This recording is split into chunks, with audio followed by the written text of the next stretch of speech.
সরকার এমনভাবে চলছে যেন তারা নির্বাচিত।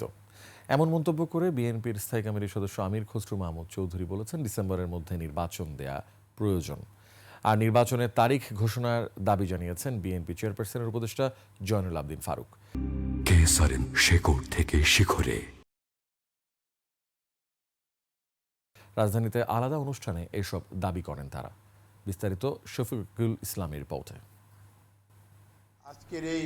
জাতীয় প্রেস ক্লাবের নবীন দল আয়োজিত আলোচনা সভায় যোগ দেন বিএনপি চেয়ারপারসনের উপদেষ্টা জয়নুল আবদিন ফারুক। যে সরকার নির্বাচন নিয়ে টালবাহানা শুরু করেছে কারো ইশারায়।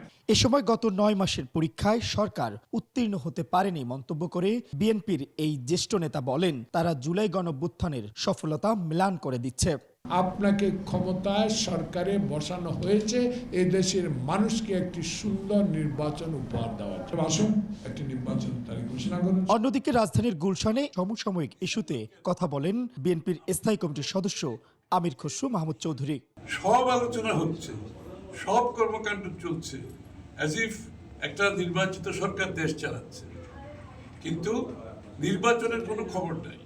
নির্বাচনের জন্য 3 মাসের সময় দেওয়া দরকার।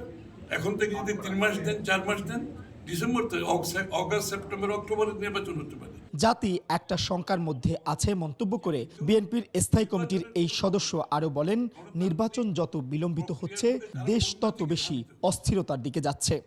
ওইখানে করিডোরের কথা বলা হচ্ছে, যেখানে আমাদের দেশকে একটা বিপদের দিকে ঠেলে দিচ্ছে।